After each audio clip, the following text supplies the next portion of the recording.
Step one, the owner creates an investment memo. So this is the meeting team. This is what defines what a meeting is. The onboarding team, TrainFarb, creates an agenda. Once the agenda is out of the way, TrainFarb's done, and Healthy Intentions, the management team, creates an internal developer platform. This is a work breakdown structure, a schedule, and a logistics plan on a single sheet. Once the management team is done, then the design team, Nicole's Magic, creates their own agenda that is focused on creating a brand strategy. So this single sheet is a research. This is all the research that went into the brand. And you have all the drawings that define exactly how we're going to be presenting the onboarding platform. And this is also the specifications. So you have research, drawing, and specifications that define the design platform, which is the brand strategy. That's what I've done over the past few days. Today is focused on the training platform. So this is by Hu3 Agency. I'm going to run through this. Hu3 Agency enables wellness center owners' representatives to participate in the future of platform design engineering. So my background in civil engineering and construction management, I worked for amazing organizations, but to be completely honest, it was hard. It was too hard for me. I was able to do the job, but I wasn't able to do the job without being burnt out. And that led to me quitting multiple times because I would leave, work on something else, be drawn back in, get burnt out again, and decide to leave again. But I love construction. So is there a way to revamp the industry in a way that is easier for people who like to balance their analytic and creative side a little bit more? That's what Hu3 Agency is really going to be focused on. But let's see, what is the actual, what's the problem that we want to work through? So there's a new Netflix show out called Three Body Problem, so that's how I named this here. So the problem that I identified is that hyper specialization increases institutional productivity and profit by exploiting individuals. So the problem that I've identified that I think that we want to solve with Hu3 Agency is that as time goes on, you're going to see people are going to be talking about hyper specialization more and more. And I think there's a lot of bad things that can come from that. But I mean, there's a way out of it. So what are the three problems that I see from that general statement? I see that hyper-focused tasks, they're going to eventually be replaced by AI. So if you are in an industry and they're saying, okay, we're going to be way more productive and you're going to be able to just focus on this one thing, the more and more specific your one thing gets, the easier and easier it'll be to replace you with AI. That's a single problem there. So focus is good, but if you are forced to focus on something, that could be bad and you could be easily replaced. The provider problem is that productivity goals are going to lead to burnout. So if you have an organization or an institution or an education system that's saying, okay, we're going to be focused on getting it super, super hyper focused and productivity is our main goal, then whatever you track, whatever you measure is what people are going to want to make better and better and better. And the more productive that people get, they're going to be squeezing more and more out of you. So if productivity is the goal without any consciousness behind it, it's going to lead to more burnout. Also, consumer problem, it's going to limit our creative freedom with a high risk of manipulation. So if you have an organization or an institution that is telling you hyper specialization is good and you're going to be able to just focus on this one thing, you're not going to have to worry about anything. Your life's going to get easier and easier. Then your brain's just going to atrophy. You're not going to be creative. You're only going to know how to do one thing. But again, with everything we're doing with these platform ecosystems, this is not about complaining. That's how the rest of the world works, right? If you're on one side or the other, all you're focused on is complaining about the other side. But if you're playing this game with us, we're going to try to be adults, and we're not going to sit here and complain. We're not going to point at others. We're going to point at ourselves and see exactly how we can fix our own issues. So the solution that we're seeing to this, what we want to create an open source generalization curriculum that increases individual productivity by exploiting institutional resources.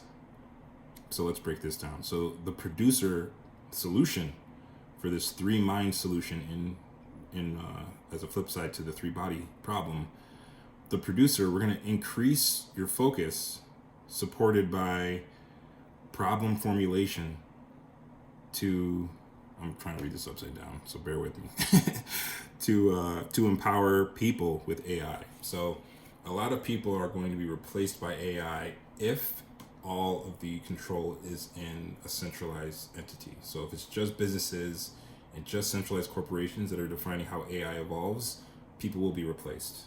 But if we take an open source approach to it and give every single person the tools to use and effectively manipulate and exploit AI, then you won't be able to be replaced, because everyone's going to want AI, everyone's going to know how to use AI, so we'll all be empowered to get value out of it. Provider, we're going to have civil engineering education to improve productivity. And let me see what I got here. Yeah, so civil engineering education, I think this is an unsung hero, and I was actually just at a nearby place talking to a guy who's in construction. I think civil engineering is one of the most important things in the world, because if you think about it, civil engineering is it's engineering civilization. Civilization dictates how we live, work, think, feel, play. Everything we do is based on civilization. How good are our roads? Do we have electricity? Do we have water? If civilization collapses, it's because civil engineering has broken down. But if people don't understand how civil engineering works, then they're going to be at the whim of people, experts, who say we are in control of how society is engineered. But the way things are right now, it's not even civil engineers that are in control of how civilization works. It's people who don't understand the ins and outs of it, but have an overarching power and control over the system, who manipulate and control it. If more and more people understand civil engineering, we'll understand full aspects of government, we'll understand all regulations that go into everything. And if more people understand that, we won't need to trust experts, because we will all be generalists. People will be empowered to learn a full set of skills, whatever they want. It's not going to be like a set curriculum of what you learn. It's just going to say, let's expand your knowledge and your aptitude across multiple areas. That's going to increase your productivity. If you're able to be adaptable and you understand things from multiple perspectives, you will be more productive. Finally, with the consumer, let me just read it like this. So we're going to have music lesson plans that teach people how to use decentralized tech to increase their creative freedom. So if we allow people with an open source curriculum to understand civil engineering, how civilization is built, if a 7-year-old can understand how civilization works, then we won't need to just wait every 4 years to vote on a shitty politician that no one likes. It'll be no more the lesser of two evils. That can still go. There's no need to overthrow the government or do anything like that. But in the middle, all of us can create our own platform ecosystems and create standards so that whoever's on the left and whoever's on the right, they have to fall in line with us in the middle, both Democrats and Republicans. We can all come together and create these platform ecosystems together in a decentralized way so that we can all maximize our creative freedom. That's what we're going to be doing with Q3 Agency. So let's start with some market cooperation. What's the market going to look like for this? So we're going to be looking at a platform design engineering, looking at artificial intelligence, civil engineering, and Web 5. We're going to draw inspiration from Boundaryless and Humanitech. Boundaryless is focused on platform design, and Humanitech is focused on platform engineering. So we'll be drawing best practices from both of them. For AI, we're learning from Hugging Face and Flowwise. Hugging Face is an open source AI resource, so they don't think that all of these advances should be centralized and controlled by single entities. They shouldn't be controlled by Google. It shouldn't be controlled by Elon Musk. It shouldn't be controlled by Microsoft or IBM or any of these. if these are resources that are going to change the world, it makes sense if it could be accessible to everyone, whether you're in the United States, in Afghanistan, in Haiti, wherever you are, you can use open source resources with AI to empower yourself, and also flow-wise. So that's going to be a way for people to actually create their own generative AI applications. For civil engineering, there is an owner's representative called Spring Point Group. The way that I heard him on a podcast, and the way that one of the founders was talking about owner's representation, and just that it's not easy to get into it. If I knew about owner's rep when I was in college, I probably would have wanted to go straight into that instead of just general construction. But I want to create open source resources that teach anyone at any age how to get an owner's rep. And owner's reps, basically, they work with the owner from the very beginning. So if anyone wants to build a building, whether it's residential or commercial, across the board, they work with you and help you find an architect, fund the project, find a general contractor, hire all the subcontractors through the general contractor, and see the construction all the way through to maintenance, operations, however far you go. And also there's an organization called Building Smart. And Building Smart is all about open BIM, open standards for how we can design the 3D world and create digital twins to empower people in the construction industry. Finally, for Web 5, which is just a combination of Web 2, which is what everyone uses now with centralized control. Facebook has all your data, Google has all your data, and it's a combination of that with Web 3, which is a bunch of crypto bros who annoy everyone, but allows everything to be decentralized, but it's hard to use. Web 5 is meant to be the simplicity of Web 2, but the decentralization and the ownership that's associated with Web 3. So we're going to be exploring that, and that's going to be with TBD and with Stacks. So the market share. I'm not going to run through all these numbers, but this is just a glimpse of all the different markets. So they're going to be like multi-billion dollars, multi-trillion dollar industries for platform engineering, AI, civil engineering, and cryptocurrency. But what I want to really focus on, the market share that we want to capture with Q3 Agency, we want to have a network of 369 owners reps. And then each one of them is going to be making $36,000 and $36,900 a year as like a side project. And it's going to be funded by 369 open source supporters. So if you're in the construction industry, if you're in the platform design and engineering industry, if you're in AI or cryptocurrency and you want people to have open access to this education, you might be one of these subscribers, one of these sponsors. So that's the market share. Growth and distribution. So for platform design engineering, we're going to have these OS3 workshop documents that people are going to be able to download. And this is going to be this is essentially what I'll be working on after this video is done, but it's going to be a way for people to create their own websites that act as like the meeting minutes. Meeting minutes suck.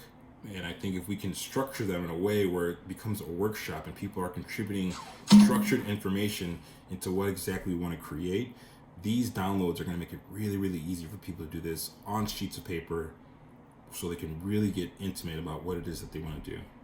With AI, we're going to be remixing the Hugging Face curriculum that they have on GitHub, specifically designed for what we're going to be doing here with Q3 Agency and teaching people how they can open source their cities and learn more about manufacturing and construction, design, all of that. For civil engineering, we're going to have open source digital twin models. We're going to be using Blender BIM, which is open source building information modeling. That's just 3D modeling for buildings. So you can build everything from the ground up and understand how all the systems that help society work actually function. And then we're also going to be having these pop-up manufacturing workforce development sessions. So there's so much vacant commercial office space all around.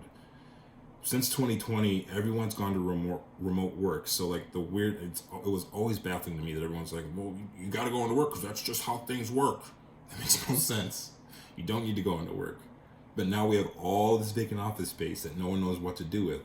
And I think if we use it to grow vertical farms for mycelium, vertical farms for hemp, and we can grow algae indoors with photobioreactors. You can use that for fuel, ink, so many different things. And we can also have like water treatment facilities. If we teach people how to use all of these, from the cultivation to the agro transformation to the manufacturing side of it, teaching people who are living in poverty, who are homeless, how to get into all these industries, learn about ownership, learn about civil engineering, so that instead of just living in a tent, we could teach them how to build their own actual home, and then we can get them into the industry and then get them out of fucking Humboldt Park, because it's my park. But not like in a malicious way. It's just, I just don't feel that our institutions are doing enough, and we don't have to wait to vote for something to happen. Let's just all of us come together and say, we're adults, right? And I think that a lot of time, voting, great concept, it's fine, go ahead and vote. But I think people use voting as a way that they can just check out and say, I voted, so if the world gets better, great. If not, well, I did my part. I think we can do a little bit more. And I think these workforce development workshops are going to be really, really powerful, and that's what we're going to be pushing a lot with our growth and distribution related to civil engineering. Finally, with Web 5, we're going to be creating a Duolingo-inspired application that teaches people all of this. So that's that. Finally, what metrics? We're going to be tracking the number of downloads that people have for these workshop documents, the number of GitHub stars and forks that we get for the curriculum, the number of downloads for the 3D models, and the number of courses completed by people living in poverty and all these different aspects, so that they can become owners reps down the road. And with the consumer, we'll be tracking the Dow Teaching Web App sponsors, how many sponsors are actually funding it. And then we do want to have advertising for it, but it's going to be a portion of the proceeds of what we get from advertising is going to go to the users of the website. Advertisers pay because they're getting your data. Facebook, Instagram, all of these people can pay you for using the app. They just choose not to because they want more money for themselves. Can we create a new model where if we're getting money from advertisers, that the people that we're exploiting and getting money from actually get a kickback so that they can get paid to use the service? Finally, what's the team behind this? So Q3 Agency is going to be the owner. Specifically, it's going to be LP0 polymath process. That's what all this is about. It's a generalization curriculum, but it's so people can become polymaths. And that's just a hoity-toity way to say a design engineer. Someone who doesn't like, well, I'm only creative, or I'm analytical, but I don't know how to draw. Every person is a design engineer. I don't care if you went to school for it or not. Every person is a polymath. Every person is a design engineer. The same way, like, if you dribbled the ball before, you can say you're a basketball player, but you're not as good as people in the NBA. I just want to have an avenue that people can explore and learn and grow as a polymath, as a design engineer, if it's something that interests them. It doesn't have to be something that's gate-kept through universities. If someone wants to learn it, they should have the ability to do so. So the owner is Q3 Agency, LP0 polymath process, and the producer is TrainFarb. The provider, which is default, is Q3 Agency, and then the consumer is our story. So this is the investment memo for Q3 Agency. And this is the training platform within DEG Enterprises. And then after this, I'm going to be creating the agenda for today with a focus on us creating a full sitemap for the website that we're creating for our collaborative ecosystem. A lot of words were just shared. It was good to get it off my chest, and we're done.